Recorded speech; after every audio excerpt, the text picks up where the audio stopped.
Welcome to another episode of Touring the AFC South. I am your host, Mike Patton, and on this episode, we're going to be talking a little Indianapolis Colts. And I thought none other than Stephen Holder would be the right person to bring on to talk about the Colts and what all is going on. What's going on, Stephen? I'm doing great. How about you? What's going on there? Doing great, hanging in there. But, of course, we're going to get into the Colts and all the different questions and thoughts and things like that around the Colts going into this season. But like we do every episode, we start with the Get Off Your Chest segment. And, honestly, reading something that you and James Boyd put out there, Stephen, kind of got me thinking about a few things, and it made me shake my head just a little bit. And it's about journalism. So for those that aren't aware, I did not go to school for journalism. I readily admit that. But I do, however, treat the field with the utmost respect that it deserves. I do my homework. I study. I talk to different people, and I try to pick up and emulate and do things the right way. However, there is a nice group of people, especially people on social media, that really don't take journalism very seriously, get facts wrong. Basically, I know it's an opinionated. I know people do opinionated pieces. However, you basically, you're kind of misleading people with the words you're using or the comments you're using or the context of pictures or quotes.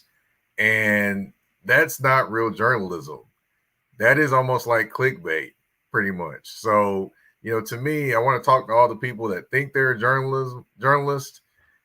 I think you need to actually study people like a Stephen Holder, like a Teron Davenport, like, just throwing some journalists out there. I mean, Jamel Hill, just throwing names out there. But anyway, of course, James Boyd, of course.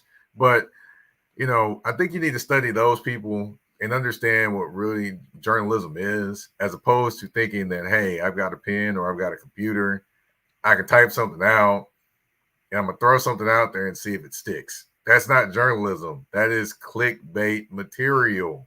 There is a difference, people. Take the time, learn, watch, grow. That's kind of how it goes. Not type, see who reacts. No. So I just had a bone to pick with some of the bad journalism I've seen, and it just boggles my mind. I'm like, and a lot of people buy into this stuff because it feeds into what they want to hear, as opposed to thinking, maybe this person has an agenda, perhaps. So I know you got some thoughts on this one. Yeah, I think one of the realities we have to understand is that, look, it's fine. Everybody has a voice now. I mean, that's fine, right? We've been on social media for a long time now, and it has changed everything about the world, and that's okay. But there is a responsibility that comes with both the person producing the content and the person that is taking in the content, the provider, the creator, and the audience. I think there's a responsibility on both sides, and sometimes that responsibility, or many times, that responsibility is lost on both ends of the spectrum. So all I would say is that, look, there's certainly a responsibility on people creating content on social media, whether it's a tweet, whether it's an Instagram post, a YouTube video, whatever it is. There's a responsibility on that person. Just because you have a platform doesn't mean that you know what the hell you're talking about, number one. That's the first thing. Then so you have a responsibility to get your facts straight. Number two, you as the consumer have a responsibility to at least, you don't have to do a book report on everything you read. I'm not saying that, but you have to at least be smart enough to perceive when something doesn't sound right, or just do your homework, and make sure that if you question it, if you have questions about what you're hearing or reading, they're probably for a good reason. So go cross-reference it somewhere else. I'm sure there's a legitimate journalist out there asking hard questions. All right, I'm not going to give a speech, but I'll just leave it at this. There's opinion that's great, that drives a lot of interest, and then there's generally what I do. Someone like myself, who I'm the person in the locker room asking the questions, making phone calls, the things that AI, for example, can't do. Right, the AI can't call an agent and build a relationship and learn what's really happening with that person's client. AI can't build a rapport with a player in a locker room and get insight for what that player is going through, those kinds of things. So anyway, my job is to ascertain that information and to convey it. And so that's an important part of the process that we have to remember. So anyway, that's your speech for today. All right. Well, yeah, definitely. We got a lot of folks calling themselves journalists, but really are just, I guess, babbling, I should say. I'll add one quick thing. You said that there's oftentimes going to be an agenda with that person. Here's something to keep in mind. There's a lot of aggregation happening right now, particularly on X or Twitter.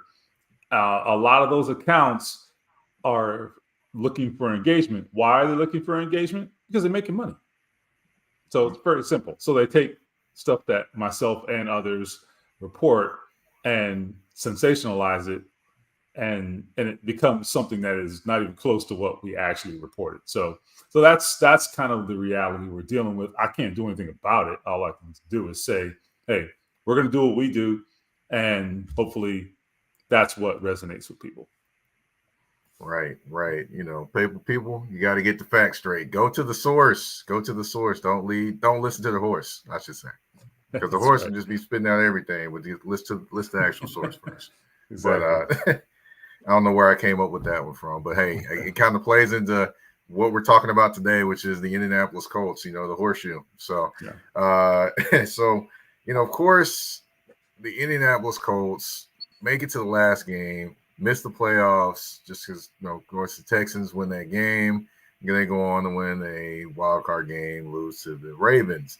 But, this offseason, not a lot of change happens. Basically, the theme is we're going to bring everybody back and run it back.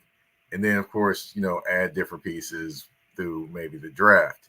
One of those rooms that I looked at and I thought maybe could need probably a little bit of change would be the cornerback room. However, it really didn't address that quite as much as I thought they should have. So they have what they have basically now. And, one guy that I'm looking at in his second year in terms of the cornerback room and the cornerback position to kind of be the guy is Juju Brents. Juju Brents is a big guy at corner. He's 6'3" at corner. And, he definitely kind of fits the mold of a Gus Bradley corner if you want to go back to the Richard Shermans and guys like that. So far, going from like year one to year two, kind of how is he kind of, I guess, handling himself or looking so far in the OTAs and the mini camps and things like that? So the first thing I would say is that last year was really tough for Juju. He really wasn't available for much of the offseason. He missed almost the entirety of training camp with, I believe it was an abdominal injury, assorted injuries, frankly. And that, I can't tell you how much that sets you back as a rookie. It's really, really tough. And when he finally got in the lineup, he made some isolated plays, but he also had lots of moments that were like, oh boy, this is tough, right? So in retrospect, now that we take a step back, in the moment, you're kind of like, I don't know about this guy. When you take a step back and you breathe and you kind of take stock of what happened, all of that makes sense, right? What did we expect? I don't think that you can, without a foundation, really expect a guy to come in under those circumstances midstream, because it was, I think, in week 2 or 3 when he finally actually got out there. I don't think you can expect consistent production. So what we saw were flashes, but we never saw any consistency from him. So ups, downs. That's life in the NFL for a rookie, for most rookies, honestly, if you think about it, right? We celebrate the ones that do well. Those are the outliers. Generally, ups and downs are par for the course for rookies. So in that respect, he was kind of like a typical rookie. But again, his circumstances were such that like he had a lot of things working against him. He just wasn't out there, didn't have a foundation. So I think what the Colts are hoping and what they're banking on, frankly, is that the on-the-job experience last year will pay dividends now. Whereas last year, had he had a whole offseason training camp and really built up a reservoir of experience there, that maybe would have paid dividends like in the back half of the season. But he didn't have that. He was starting from scratch when the season started. Mm-hmm. So now, hopefully, those lessons start to take hold, and when we start to see a return on them, he's healthy. That helps. And they also have Jalen Jones, who they have back there in their secondary. He's also a second-year player. He played a lot more than he was ever supposed to play last year. They have other veterans, young veterans, coming back, like Dallas Flowers, who tore his Achilles tendon, last season. So, I mean, they had, I would say, at least three guys who were significantly impacted by injuries last year. So the cornerback situation from last season in Indianapolis really has no bearing on this year, because it's going to look completely different. Now, that does not mean that they should or should not have made a move, because what they don't have is proven guys.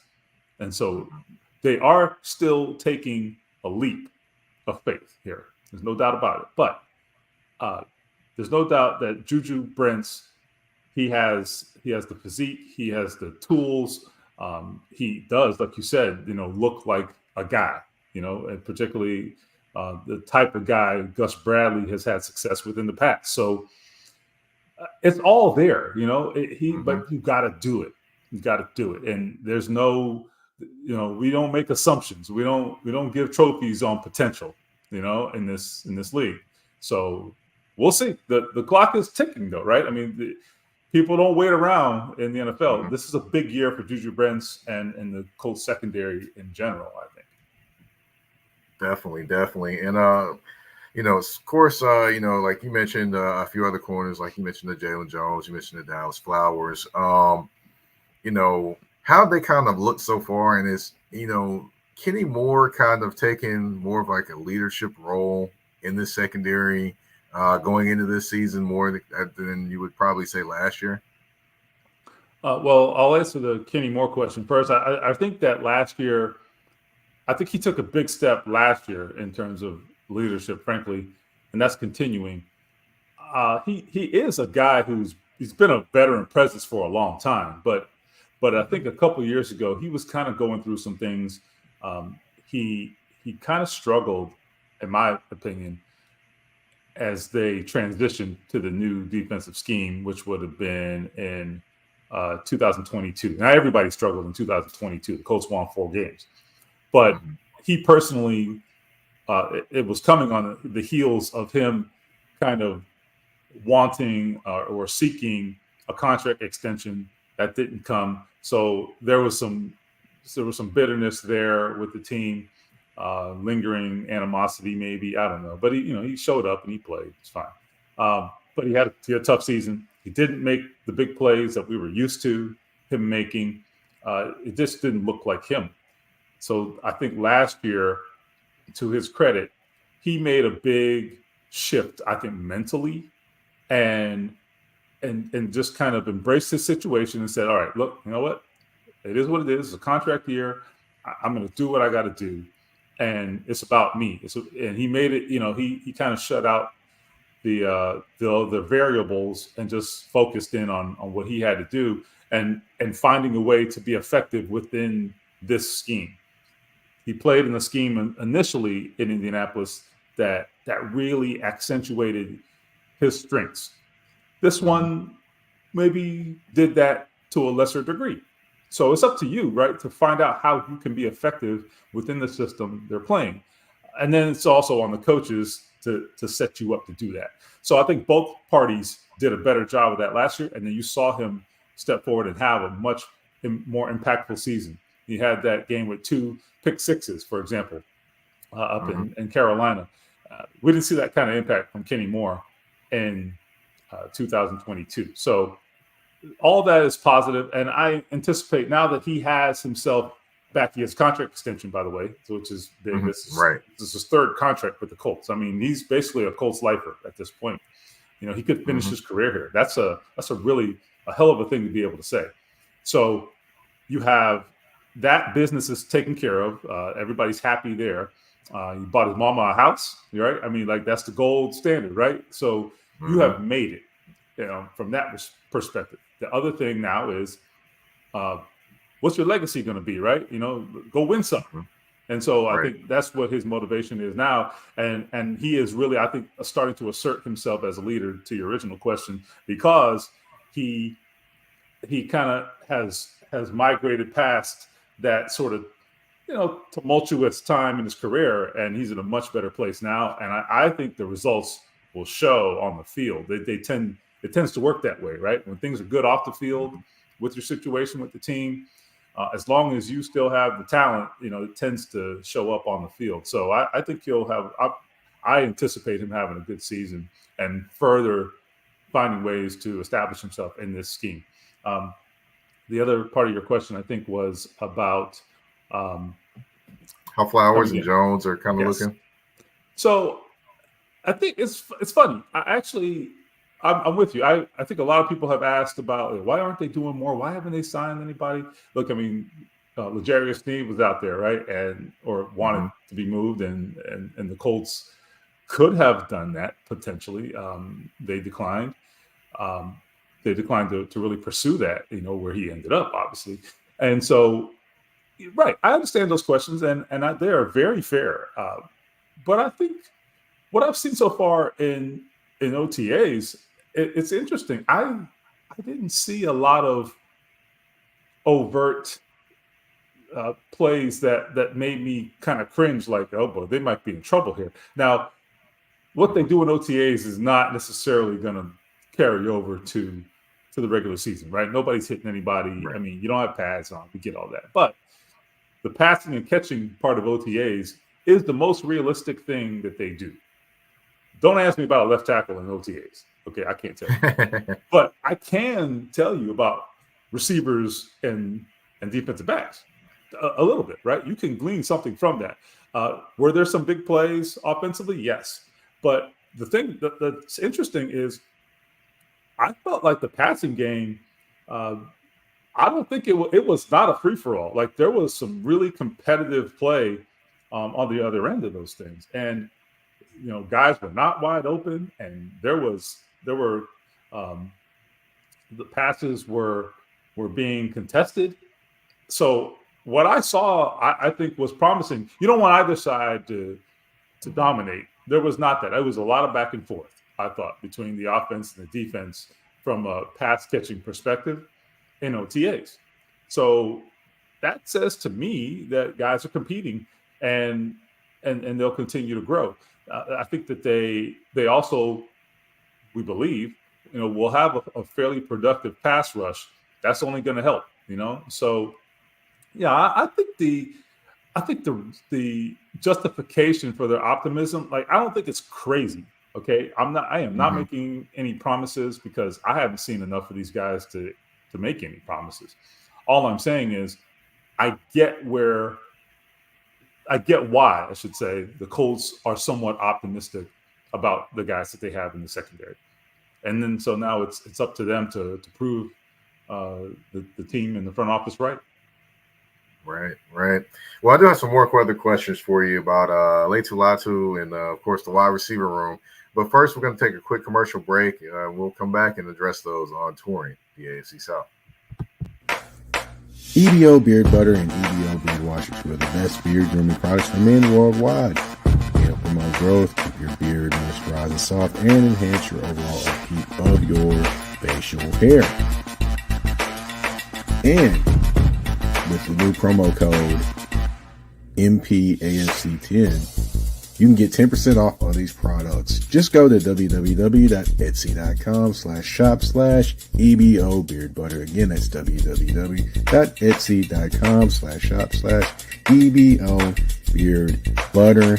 And again, the promo code MPAFC10. Again, MPAFC10, where you can get 10% off any products except for beard box boxes. So treat your beard better today by going to get these the EBO beard butter and EBO beard wash.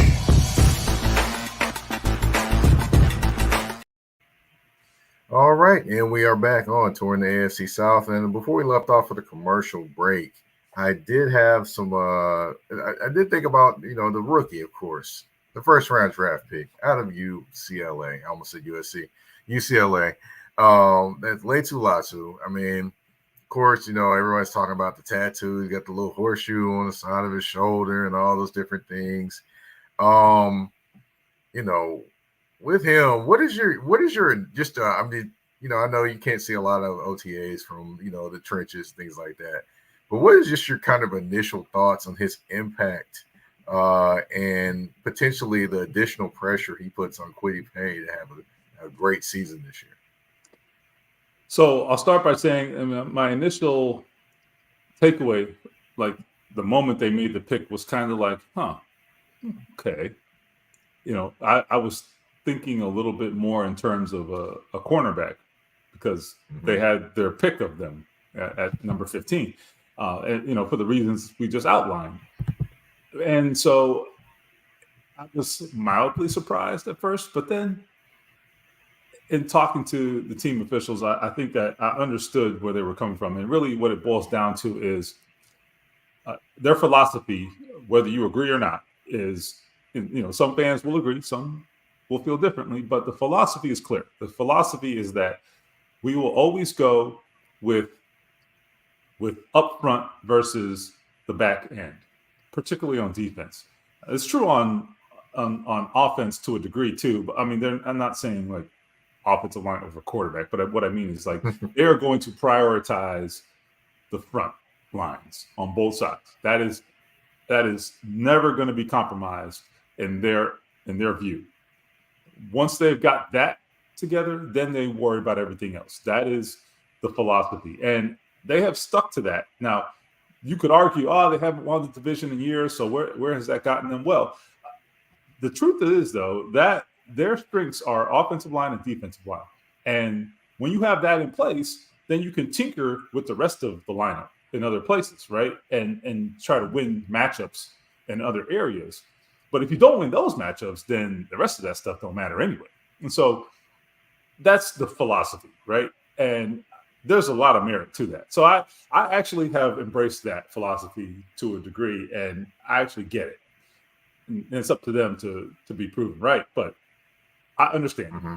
And what they did here is they got what I think is a very polished pass rusher.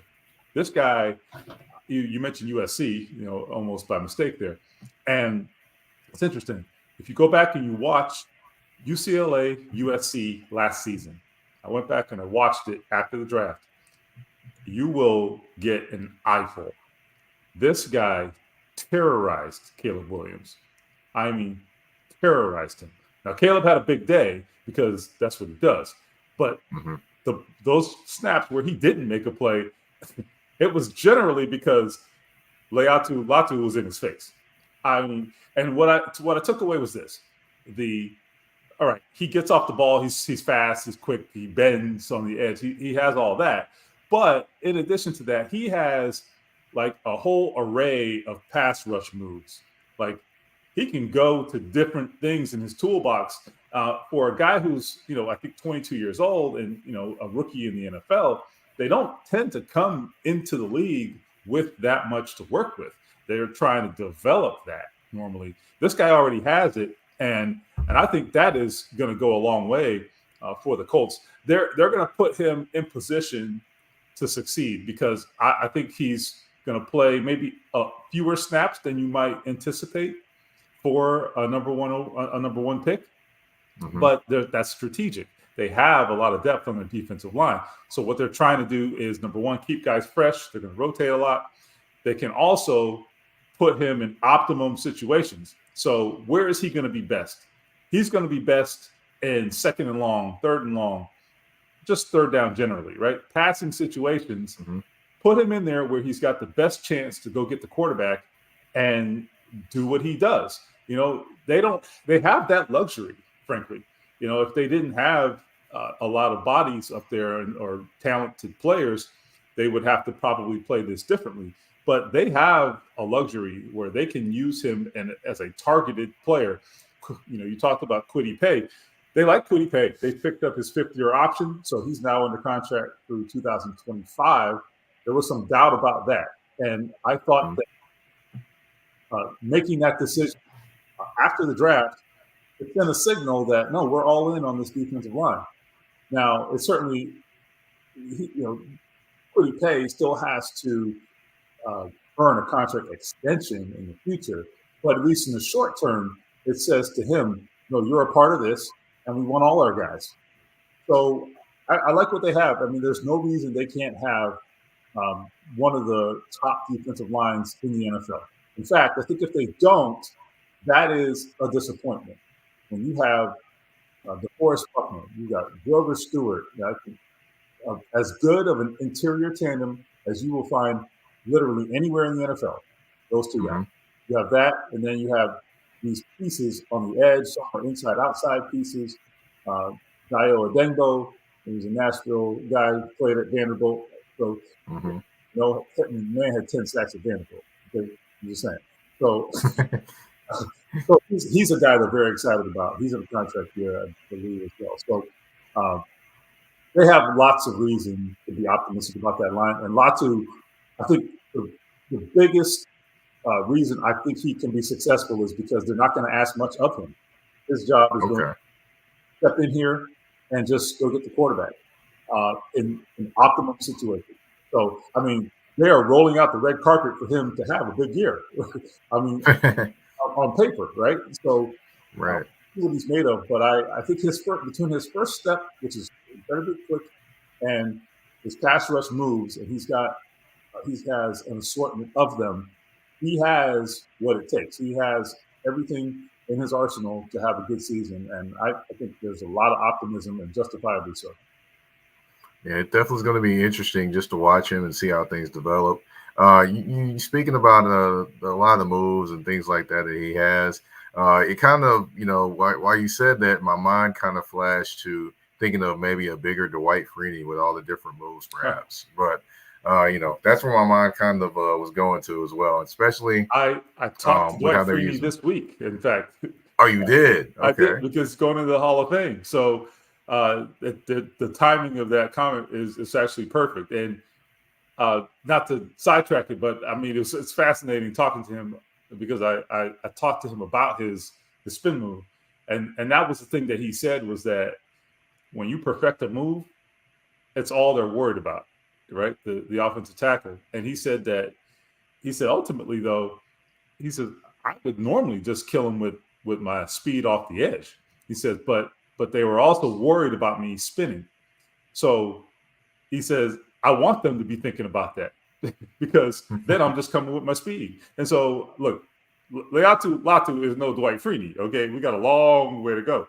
But definitely, when you have other moves in your arsenal that they have to beware of, I think it makes you more dangerous as a speed rusher, because that's your bread and butter ultimately. When you have that first step, that's the easiest thing to do, is to rush off the edge if they give it to you.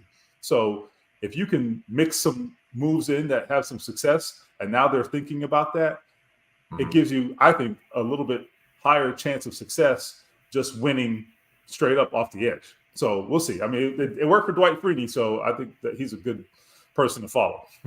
Right. Yeah, I'm kind of run down. I had some wide receiver questions, but I'm gonna kind of go down to the burning questions I had, because of course, there's a couple of players that are definitely on my mind when it comes to that. The first one, of course, is Anthony Richardson. Of course, missed most of last season, shoulder injury, had surgery, is back now. First, how is he looking so far? I think there have been a lot of promising moments for him in OTAs.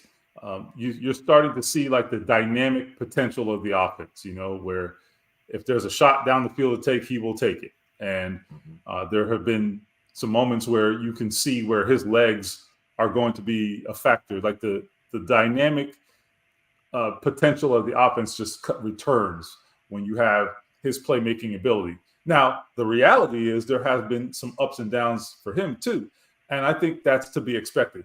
One of the things that I've tried to impress upon people is that, because people ask this all the time, right? How does he look? I'm like, well, first of all, there's two things to consider.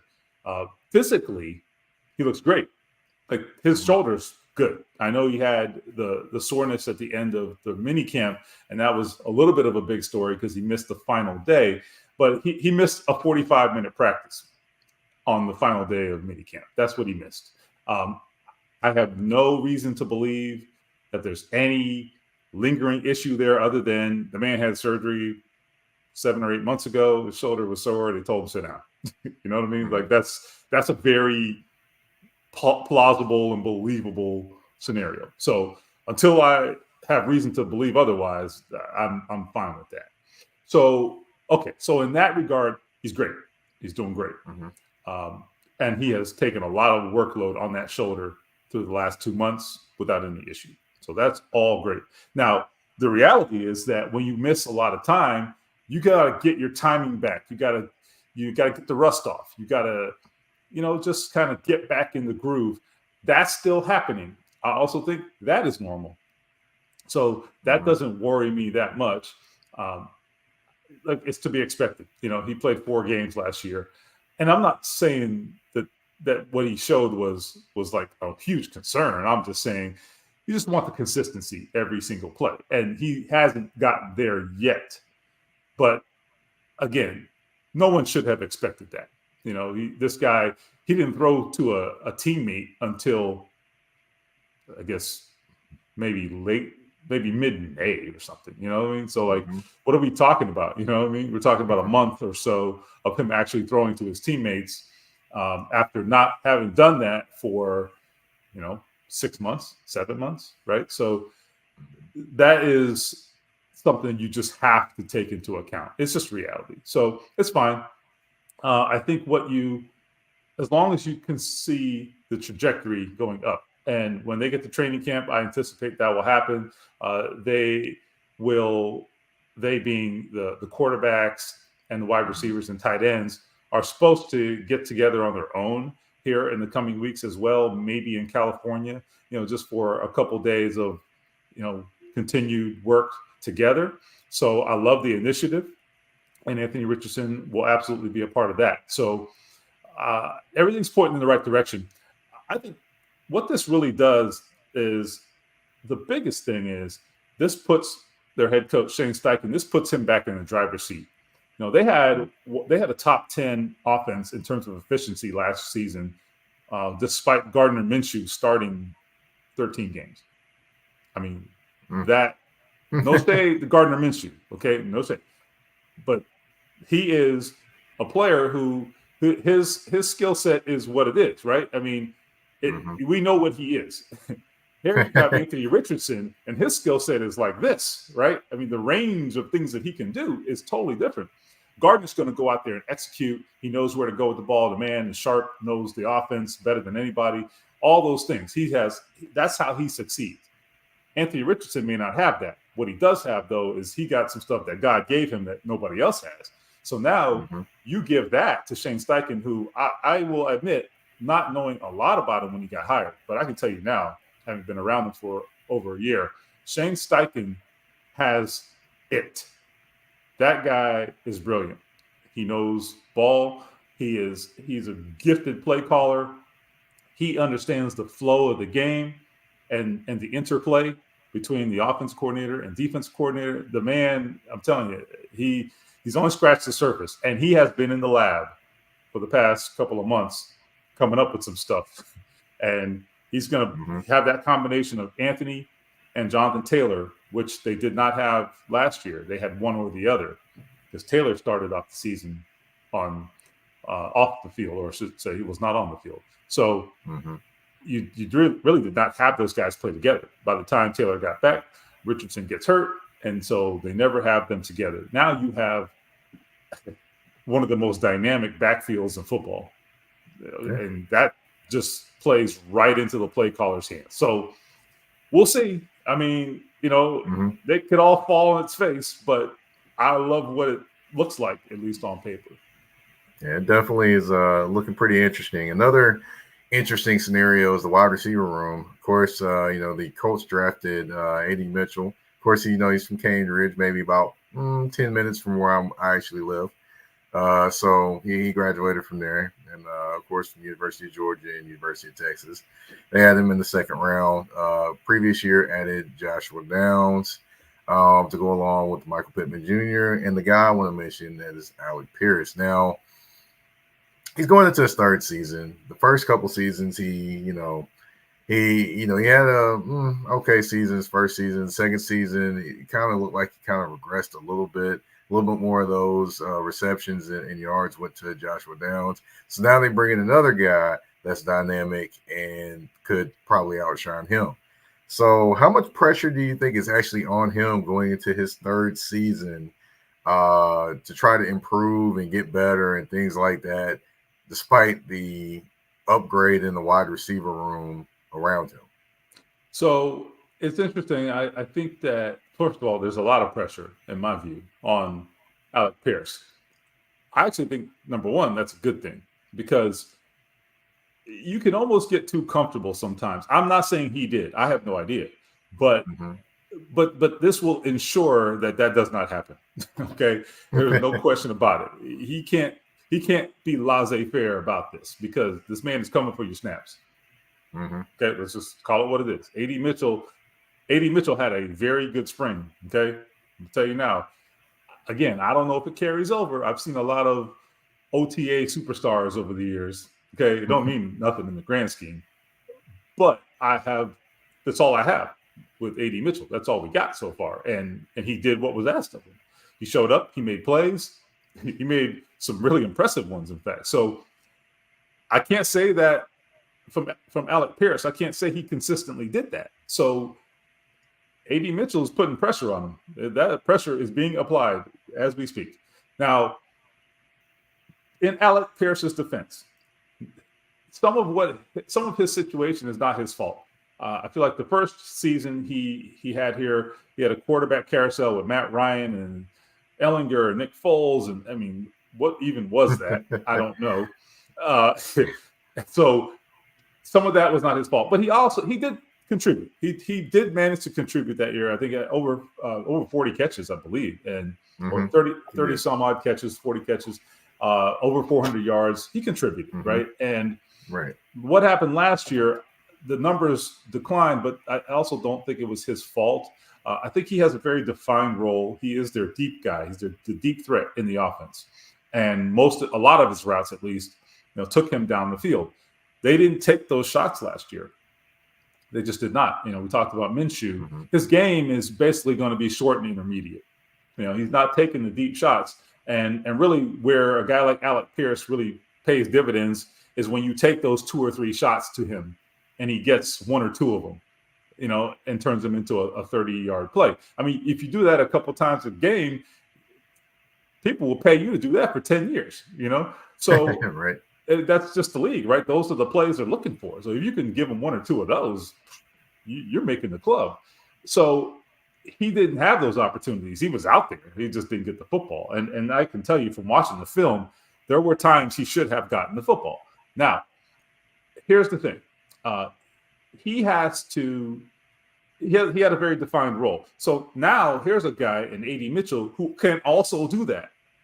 So Alec Pierce had that defined role. Well, now here's somebody else who can do that and also run a lot of other routes, has the potential to run a lot of other routes. So one thing to know about Mitchell is he comes from Texas. Steve Sarkisian at Texas, the Colts really love him. The reason for that, and a lot of people in the NFL, the reason for that is because his offense has a ton of NFL concepts. So the offensive players come into the NFL ready to roll, and they know what's going to be asked of them. And they are finding that A.D. Mitchell is just like that. So they were able to really get a lot of intel from Sarkisian and his staff about, like, hey, can he do this? Can he do that? Does he know this? Does he know that? And the answers were yes, largely. So they think that while Alec Pierce has definitely established himself as a guy who can get deep, make deep plays. There are questions, I think, still about whether he can run the short and intermediate routes with success and consistency. I don't think he has displayed that yet. Now, he hasn't been asked to do it as much, but you got to run the whole thing. You got to run the whole tree. And A.D. Mitchell has clearly done that to a degree already in college. So that, I think, is going to be the question. Does that trump what Alec Pierce has going on? So it's a fascinating thing. And look, those guys, they're going to go out in the training camp, and they'll both play, I believe, because they'll find a role for them. But the question is, Alec Pierce, I don't anticipate him playing nearly as many snaps as last season. That would shock me. And I think he's going to have to fight for the snaps that he does get. Yeah, it's definitely going to be interesting. I remember when he got drafted, and a lot of people were talking about him and talking about how he could be this or he could be that. And, I kind of was trying to see it, and now I'm kind of seeing what I thought would happen. But, it'll be interesting just to see how things develop there. Of course, we've reached the end of the show, but, of course, we do have the game, the 5 questions, 2 answers, and 1 choice. I'm going to give you a second to get ready for that when we're going to take a quick commercial. When we come back, we'll do that. A shift. A shift is something that happens and changes the dynamics. And that's what happened when Garrett Logistics was born. After 10 years as a sales pro in the logistics world of sporting goods, John Garrett decided to pivot to the world of freight and start a brokerage. So you're saying to yourself, why trust Garrett Logistics? Well, Garrett Logistics helps shippers improve overall workflow, along with increased on-time pickup and delivery percentages. Last-minute loads, multi-drop pickups, and more are part of the services with Garrett Logistics. They're available Monday through Friday, 7 a.m. to 6 p.m., and Saturday, 8 a.m. to 12 p.m., all times Central Standard Time. So give them a ring at 615-400-8484. That's 615-400-8484, or you can email them at john@garrettlogistics.co or visit their website at garrettlogistics.co. Garrett Logistics, where the motto is, it's not just freight to us, it's your business.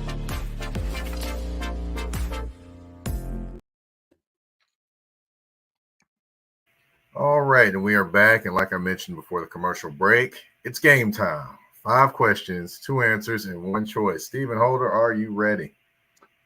I think so. I better be. All right, this one we're going. Got to go some 90s or some old school rap. Okay. We got They Reminisce Over You with of course Pete Rock and CL Smooth. Love it. Or we're going Lucchini Camp Low. Which song are you taking? Oh man, I love They Reminisce Over You, Troy, man. That I remember. I mean, that's like literally my wheelhouse at my age. I think I was maybe about to graduate from high school when that was out, and I can remember hearing it for the first time. I can still remember hearing it for the first time. So yeah, that's an iconic song for me, man. Like yeah, that whole album really. So yeah, I'm all about that one. Yeah, that song right there, it just, I mean, the way they rode the beat on that one, it just, there's nothing like that song. There's nothing like that one. It's still to this day. And a hidden gem, I think, on the same album is Straighten It Out, if anybody remembers that one. Okay. All right. Yeah, all right. We'll look that one up. Okay. We'll do. Now I've got one for you with Mr. Wesley Snipes. I've got Sidney Dean of White Men Can't Jump or Simon Phoenix from Demolition Man. Which character did you like that he played the most?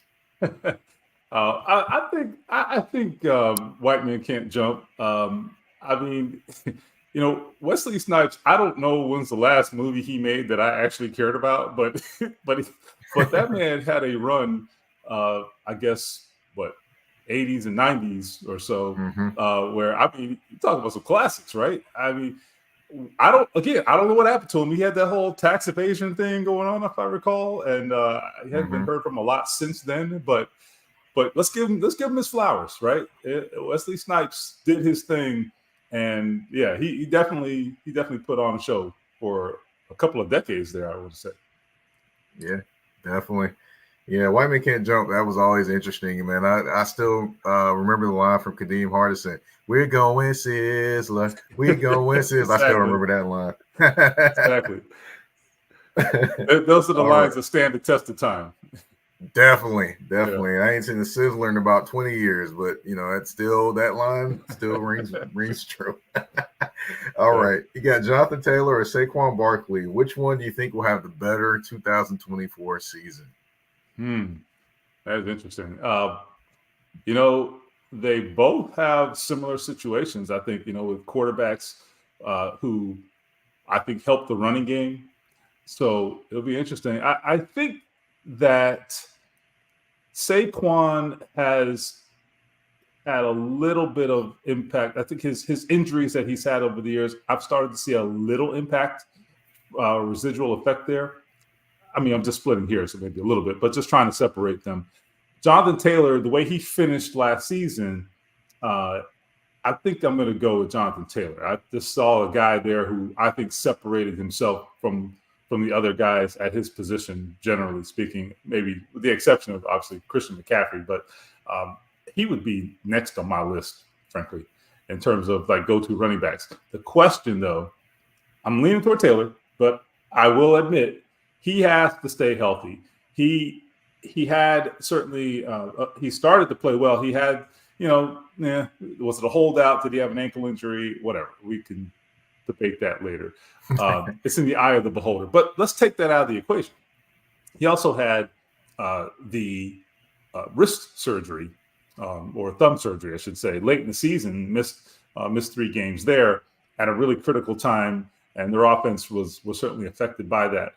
Things happen. It is what it is. All I'm saying is he has had a run of injuries that is somewhat concerning. So that's life as a running back, I guess. Right. Okay, you got to pick one wide receiver. Are you going to take Michael Pittman Jr. or are you going to take Brandon Ayuk of the 49ers? That is interesting. I still can't really – I still don't know what Michael Pittman's ceiling is. And I think it's because I haven't seen him in an ideal situation. Now, I think if you took Michael Pittman and you put him in the 49ers offense, man, I mean, what did this guy do, right? That's a tough one. I just think you're comparing two guys with completely different situations. But I would say this. What I like about Michael Pittman is it's not just his production. He has production, but I think he brings an edge that not every receiver does. He has this ability to get out there and make blocks that spring his running backs. I think he adds a demeanor to that offense that I think gives everybody a lift. I think they have to take that into account with him. You really do. You'd like to see a few more big plays, like downfield plays, but that's not really his game. But Michael Pittman, just the consistency with him, and you can go to this guy, 10, 11 times in a game, he's going to catch 9 of them. You take it to the bank. I like that about him. I mean, am I biased here? Maybe. I mean, I covered the guy. I've dealt with him for 4 or 5 years. So I admit that, but I just like his consistency, man. He's really tough. He's got an edge to him, and I think he's going to get better this year with Anthony Richardson pulling the trigger. Okay. Well, just to give you a little bit of context, definitely Michael Pittman Jr. Has more receptions over the last 2 years, but Brandon Ayuk does have more yards and touchdowns. For sure. Yeah. But it like you said, different situations can produce different results, of course. For sure. Yeah. Pittman has not had the same quarterback in any of his 4 seasons, which is, I think, just an incredible thing to digest. So we'll see. This is a year where he's got a new contract extension. He has to produce this year at an expected level. I think he will. I'm just saying, this is the year for him to take it to the next level. Right. And the last question: 2 all-time greats in singing, Patti LaBelle or Gladys Knight. Which singer are you taking? Well, you're going to piss people off no matter who you pick here. I think I think I go with Patti LaBelle, just because like she's everybody's grandma, and you know that I mean, look, you can't. You're talking about chocolate or vanilla, Icons, right? man. I mean, do I have to choose? Can I have both, right? But I think that there's just we have a little bit of a connection to her just because of how she's kind of carried herself over the years. You feel like you know her, I've never met the lady, but I feel like I know her. So I can't say no to her. So she gets the vote just off of the grandma vibes, I got to give her that. Now, the funniest things I will say about Patti LaBelle is every time she's done like a tribute, or a couple of times when she's done a tribute, like you remember, I don't know if you've seen this old clip of where she's supposed to be singing the song, but she doesn't know the words. Yes. She's like, I don't know the words, words. Yeah, she's doing that. And then she did the same thing at the BET Awards, singing, and it. I think that was. She had no shame about it either. She was like, "Look, It is what it is. I don't know the words, but y'all gonna listen to me anyway." That was hilarious. I still remember that. But you also got to remember she had a song from the Beverly Hills Cop movie. She also had a song from the James Bond movie. I mean, she was on some pretty good soundtracks along with doing some of her own work. So, definitely got to show love to Miss Patti LaBelle. All of what she's got to be like in her either 70s or 80s at this point. Easily, Good gracious. But good career. That's 5 questions, 2 answers, and 1 choice. You're off the hot seat. Again, Stephen Holder, ESPN.com. Want to thank you for coming on, talking about the Colts with me, giving me some nice information, giving the people that listen and watch Touring the AFC South some great and wonderful information. If you can, tell everyone where they can find you on social media, and then also anything that you may be working on. Yeah, so I am certainly on Twitter at Holder Stephen, HOLDER STEPHEN. It's spelled the right way. So anyway, there, Instagram, but you Google me, you'll find it. It's not that hard. And then what else? Obviously, ESPN.com, covering the Colts. I also cover lots of NFL coverage, broader NFL coverage as well. So got a couple summer projects coming up that I'm excited about. So we'll see how those turn out. One of them, even as we go into the offseason, I have a project with another reporter that will come out soon about some of those summer activities they should watch out for. Like, we don't want any skydiving or jet skiing going on here as training camp approaches, but guys get tempted sometimes. So anyway, we'll get into some of that and what guys do in the offseason and what they should and should not do as the NFL quiet period begins. So that's coming soon. Right. You know what they say when you've been in camp and football and all that stuff during the season and all season. I mean, being a former college football player, of course, you're under all that structure during the season. But when that all season hits, that's when you see people getting in trouble or doing this or doing that because they're not used to all that free time. So that's right. I definitely understand the off season, and it's definitely it's plight that it could present. Yes, my advice would be stick to chilling on the beach with a cold drink. There we go. That's the best. That's the best thing to do. Just be somewhere and sit down.